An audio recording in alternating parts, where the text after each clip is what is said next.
Déclaration de Marrakech lue par le chef de l'État.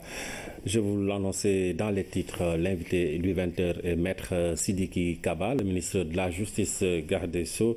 Bonsoir, Monsieur le ministre. Bonsoir. Alors, Monsieur le ministre, l'actualité actuellement au niveau de la justice, c'est l'adoption en Conseil des ministres d'un projet donc de réforme de la justice. Pour permettre à tout le monde de comprendre, on va d'abord parler des innovations majeures qui sont contenues dans ce projet de loi. Je voudrais d'abord dire que le président de la République, Macky Sall, s'était engagé à moderniser la justice du Sénégal. Et cette modernisation devait toucher plusieurs secteurs. Les infrastructures d'abord, c'est-à-dire avoir des tribunaux, avoir des cours d'appel, avoir des écoles, mais en même temps aussi des prisons. L'autre aspect, c'est les réformes qu'il faudrait faire, parce que l'immobilisme ne permet pas d'avancer. Des réformes importantes ont été engagées. Et la troisième chose, c'est la nécessité de la formation et du recrutement des magistrats, des greffiers, des différents acteurs de la justice et qui jouent un rôle important pour atteindre les objectifs d'accessibilité de la justice aux citoyens, les aspects donc d'une proximité de cette justice, mais également avec un objectif plus global d'assurer l'indépendance de la magistrature, mais également aussi assurer la consolidation de l'état de droit, les libertés individuelles, le respect des droits. Et c'est ce qui est la philosophie de ces réformes. D'accord. Alors, il y a une partie qui concerne donc le statut du magistrat. Il y a également la Cour suprême. Et c'est justement ce qui fait débat actuellement avec, on va dire, une levée de bouclier de l'Union des magistrats sénégalais, donc qui est contre la retouche sur la durée de la nomination du président de la Cour suprême. Bien, effectivement, il y a un débat qui s'est engagé autour des réformes qui a lieu. Nous allons sérieux. Il s'agit d'abord de la réforme du statut des magistrats. Les magistrats du Sénégal attendaient depuis 24 ans, soit près d'un quart de siècle, depuis la réforme de 92. Aujourd'hui, cette réforme a eu lieu. Elle contient pas moins de 12 innovations majeures.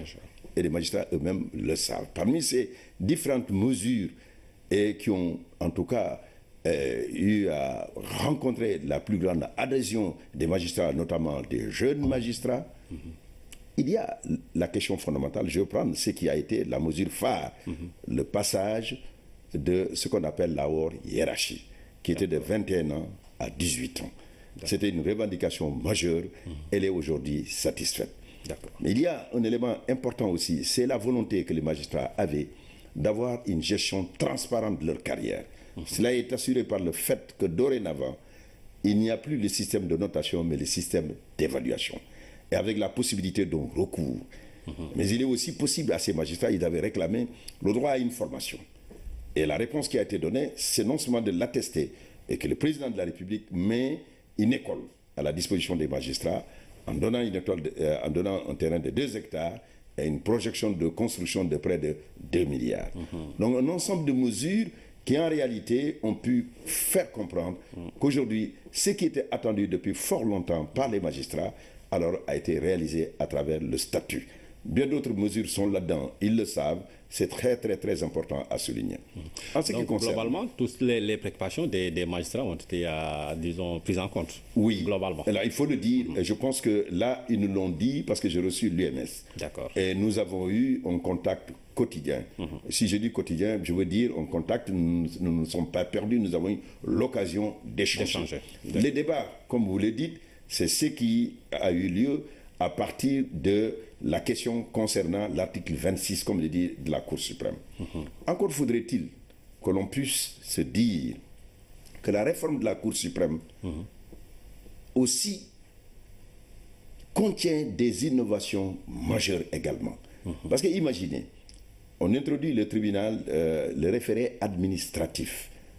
Et tous ceux qui sont des justiciables comprendront qu'ils ont la possibilité de saisir le plus rapidement le juge pour qu'il tranche certaines questions qui méritent une réponse rapide et urgente. Mais il y a l'accélération des procédures.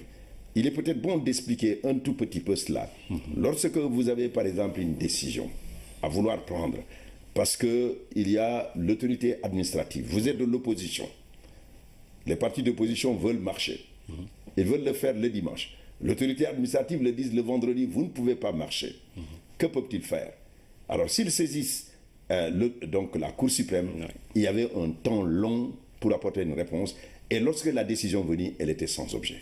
Vous avez la possibilité immédiatement de le saisir par référé. Le faisant, il sera contraint donc de se prononcer avant le dimanche. Et vous prenez une décision et vous avez la possibilité de juger. Vous avez la possibilité donc par conséquent de marcher. Cet exemple est significatif. Il montre tout simplement qu'on veut que le citoyen ait la capacité de savoir que la justice est à sa portée et que le juge n'est pas loin. Mais il y a par exemple en matière par exemple, de marché public.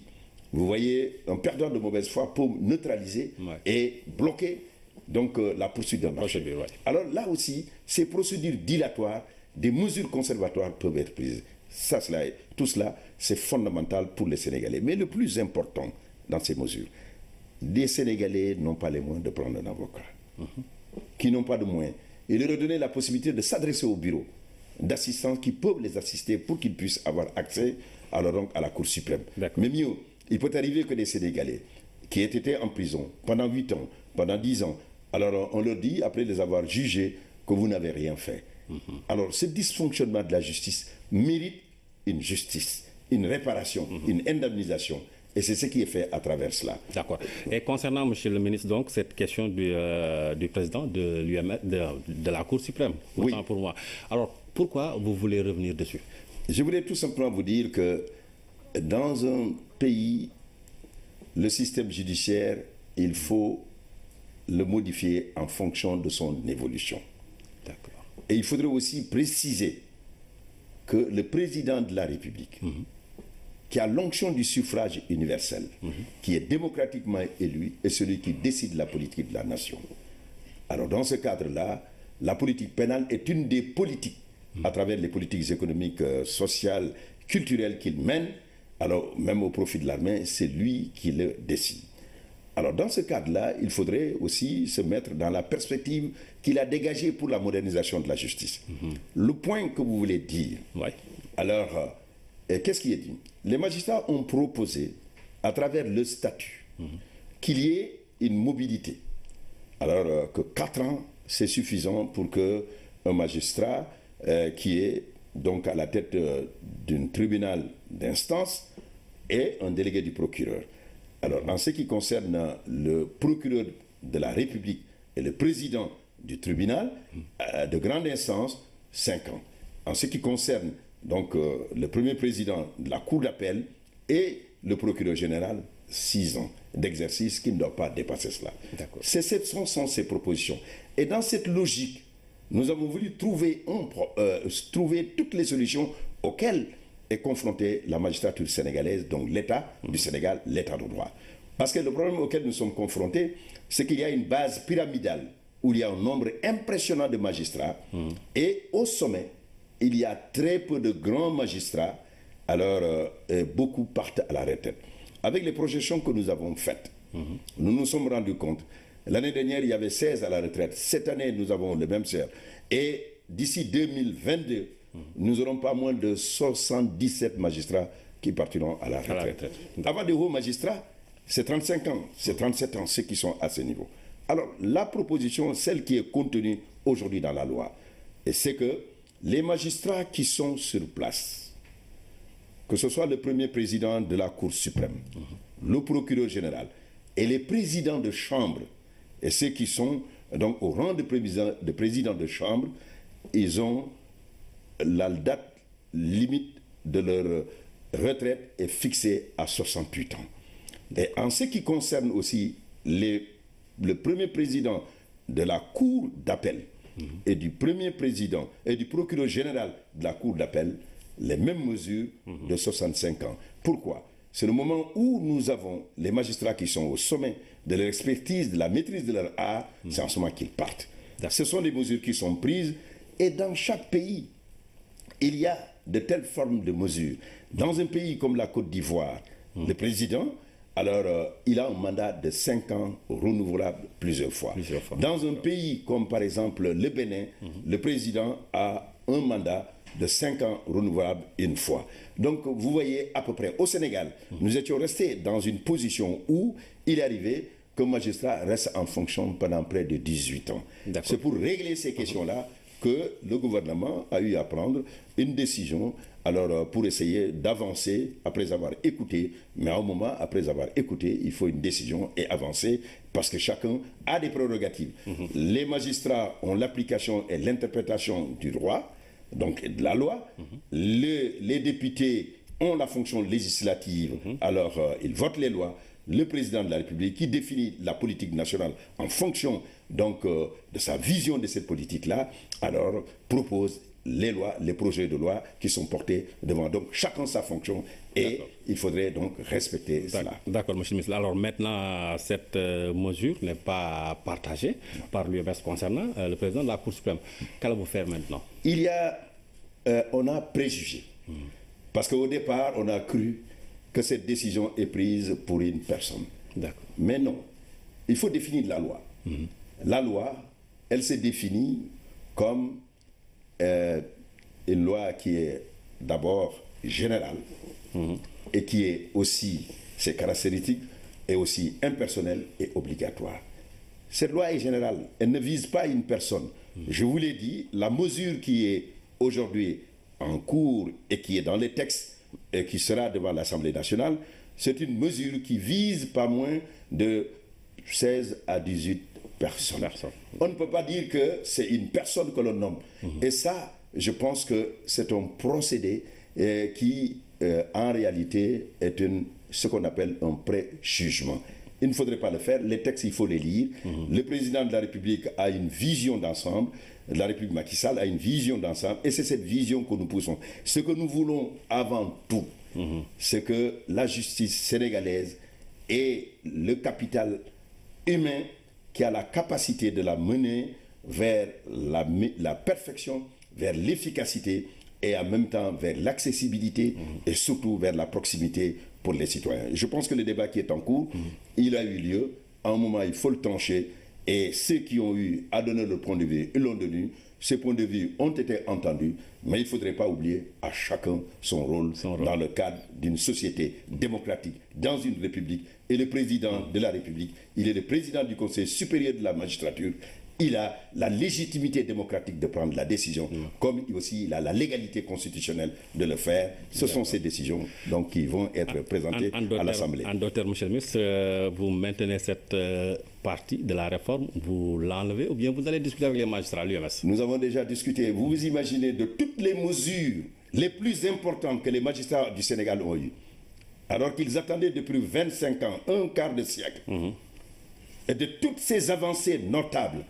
On voudrait se focaliser particulièrement sur un texte, la fonction de la Cour suprême, sur 124 articles pour dire l'article 26, un article sur 126. Il faudrait se rappeler tout simplement que ces avancées majeures concernent particulièrement les jeunes magistrats qui ont besoin de voir l'évolution de leur carrière dans la transparence, qui ont besoin de savoir qu'ils sont protégés lorsque des sanctions leur sont faites parce que nous avons aménager des voies de recours contre les sanctions qui peuvent être contre eux, que nous avons aménagé en ce qui les concerne, lorsqu'ils sont poursuivis, la nécessité de recourir à l'autorisation du président, du ministre de la Justice. Autant de choses qui montrent aujourd'hui qu'il faut savoir raison garder. Alors, après les propositions, alors il faut l'action. Après les débats, il faut une décision. La personne qui peut aujourd'hui décider et qui en a la légitimité, c'est bien le président de la République.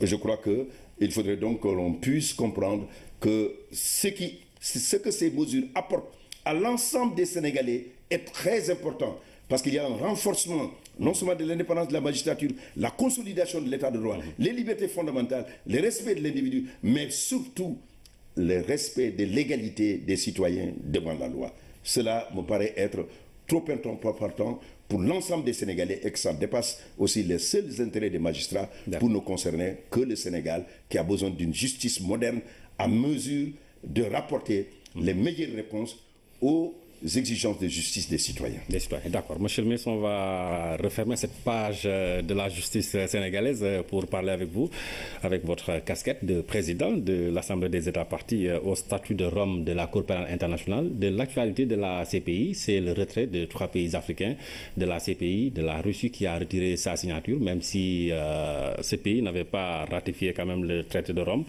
Quelle lecture faites-vous de ces retraits?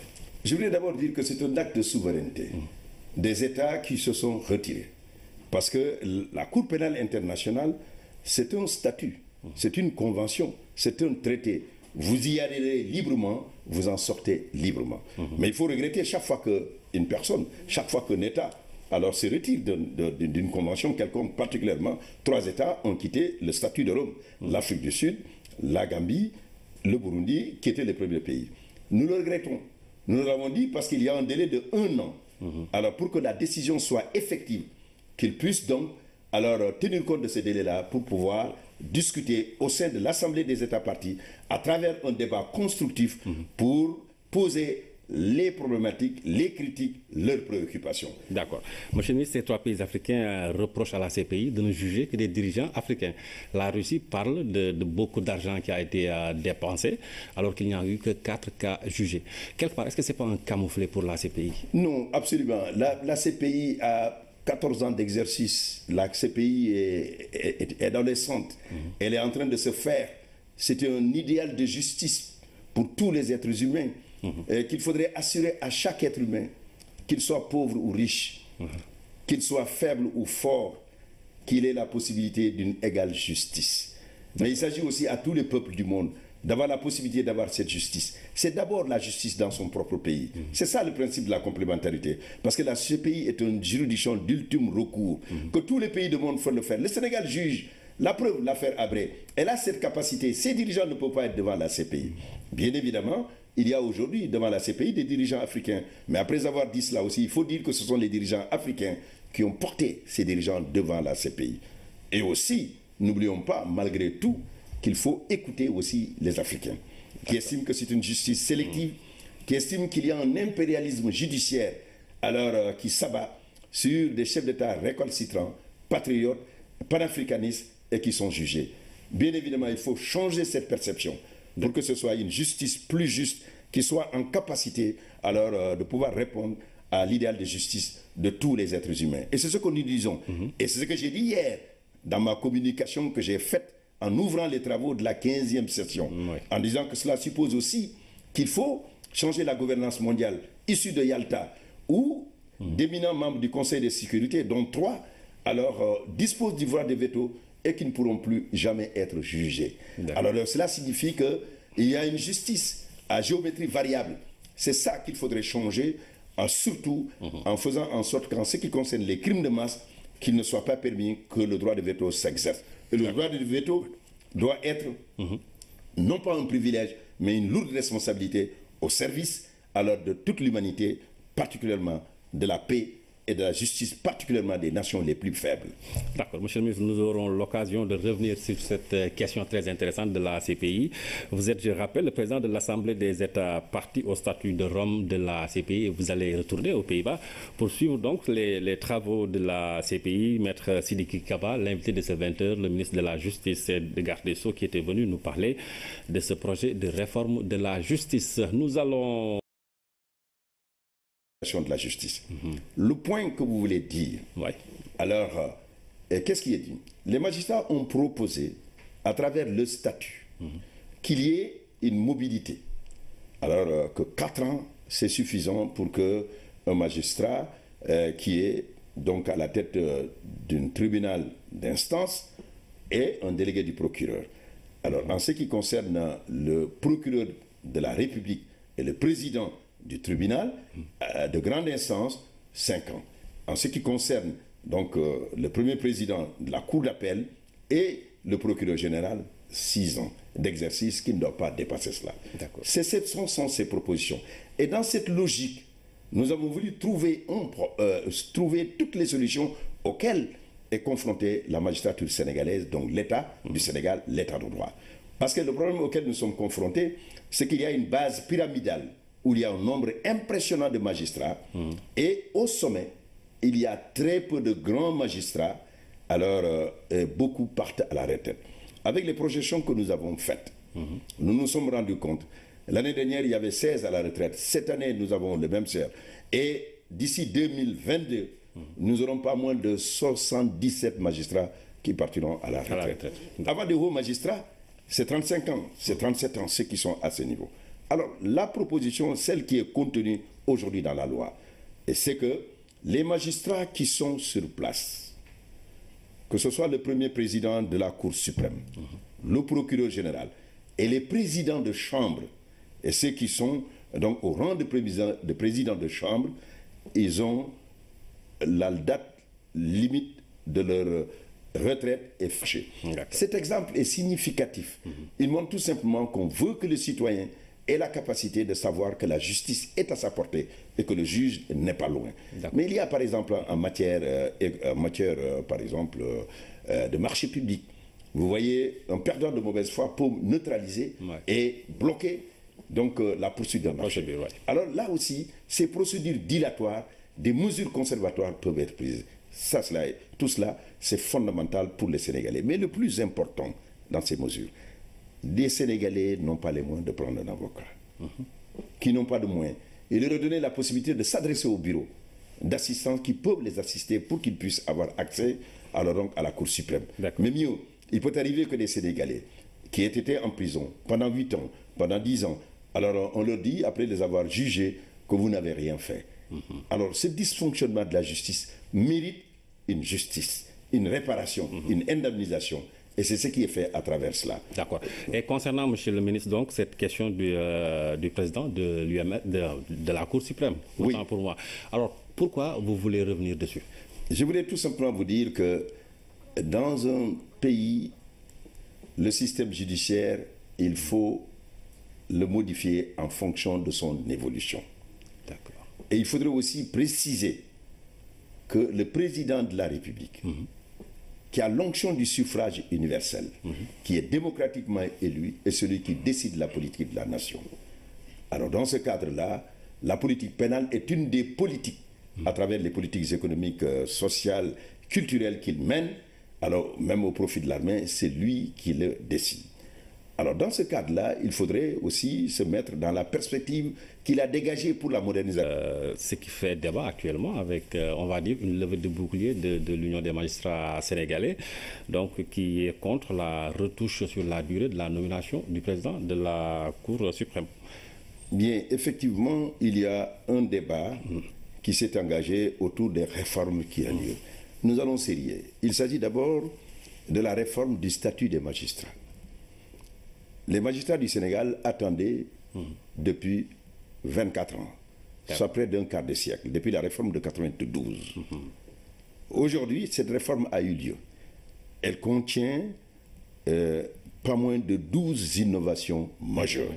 Et les magistrats eux-mêmes le savent. Parmi ces différentes mesures qui ont en tout cas eu à rencontrer la plus grande adhésion des magistrats, notamment des jeunes magistrats, il y a la question fondamentale, je vais prendre ce qui a été la mesure phare, le passage de ce qu'on appelle la haute hiérarchie, qui était de 21 ans à 18 ans. C'était une revendication majeure, elle est aujourd'hui satisfaite. Mais il y a un élément important aussi, c'est la volonté que les magistrats avaient d'avoir une gestion transparente de leur carrière. Cela est assuré par le fait que dorénavant, il n'y a plus le système de notation, mais le système d'évaluation. Et avec la possibilité d'un recours. Mais il est aussi possible à ces magistrats, ils avaient réclamé le droit à une formation. Et la réponse qui a été donnée, c'est non seulement de l'attester, et que le président de la République met une école à la disposition des magistrats, en donnant un terrain de 2 hectares et une projection de construction de près de 2 milliards. Donc un ensemble de mesures qui en réalité ont pu faire comprendre qu'aujourd'hui, ce qui était attendu depuis fort longtemps par les magistrats. Déclaration de Marrakech lue par le chef de l'État. Je vous l'annonçais dans les titres, l'invité du 20h est Maître Sidiki Kaba, le ministre de la Justice, garde des Sceaux. Bonsoir, monsieur le ministre. Bonsoir. Alors, monsieur le ministre, l'actualité actuellement au niveau de la justice, c'est l'adoption en Conseil des ministres d'un projet donc de réforme de la justice. Pour permettre à tout le monde de comprendre, on va d'abord parler des innovations majeures qui sont contenues dans ce projet de loi. Je voudrais d'abord dire que le président de la République, Macky Sall, s'était engagé à moderniser la justice du Sénégal. Et cette modernisation devait toucher plusieurs secteurs. Les infrastructures d'abord, c'est-à-dire avoir des tribunaux, avoir des cours d'appel, avoir des écoles, mais en même temps aussi des prisons. L'autre aspect, c'est les réformes. Des réformes qu'il faudrait faire, parce que l'immobilisme ne permet pas d'avancer. Des réformes importantes ont été engagées. Et la troisième chose, c'est la nécessité de la formation et du recrutement des magistrats, des greffiers, des différents acteurs de la justice et qui jouent un rôle important pour atteindre les objectifs d'accessibilité de la justice aux citoyens, les aspects donc d'une proximité de cette justice, mais également avec un objectif plus global d'assurer l'indépendance de la magistrature, mais également aussi assurer la consolidation de l'état de droit, les libertés individuelles, le respect des droits. Et c'est ce qui est la philosophie de ces réformes. D'accord. Alors, il y a une partie qui concerne donc le statut du magistrat. Il y a également la Cour suprême. Et c'est justement... Alors, a été réalisé à travers le statut. Bien d'autres mesures sont là-dedans. Ils le savent. C'est très, très, très important à souligner. En ce qui concerne... Globalement, toutes les préoccupations des magistrats ont été, disons, prises en compte. Oui. Globalement. Alors, il faut le dire. Je pense que là, ils nous l'ont dit parce que j'ai reçu l'UMS. D'accord. Et nous avons eu un contact quotidien. Si je dis quotidien, je veux dire un contact, nous ne nous sommes pas perdus, nous avons eu l'occasion d'échanger. Les débats, comme vous le dites, c'est ce qui a eu lieu à partir de la question concernant l'article 26, comme le dit, de la Cour suprême. Encore faudrait-il que l'on puisse se dire que la réforme de la Cour suprême aussi contient des innovations majeures également. Parce que imaginez, on introduit le tribunal, le référé administratif. Et tous ceux qui sont des justiciables comprendront qu'ils ont la possibilité de saisir le plus rapidement le juge pour qu'il tranche certaines questions qui méritent une réponse rapide et urgente. Mais il y a l'accélération des procédures. Il est peut-être bon d'expliquer un tout petit peu cela. Lorsque vous avez par exemple une décision à vouloir prendre, parce qu'il y a l'autorité administrative, vous êtes de l'opposition, les partis d'opposition veulent marcher, ils veulent le faire le dimanche. L'autorité administrative le dit le vendredi, vous ne pouvez pas marcher. Que peuvent-ils faire? Alors s'ils saisissent donc la Cour suprême, il y avait un temps long pour apporter une réponse, et lorsque la décision venait, elle était sans objet. Vous avez la possibilité immédiatement de le saisir par référé. Le faisant, il sera contraint donc de se prononcer avant le dimanche, et vous prenez une décision et vous avez la possibilité de juger. Vous avez la possibilité donc par conséquent de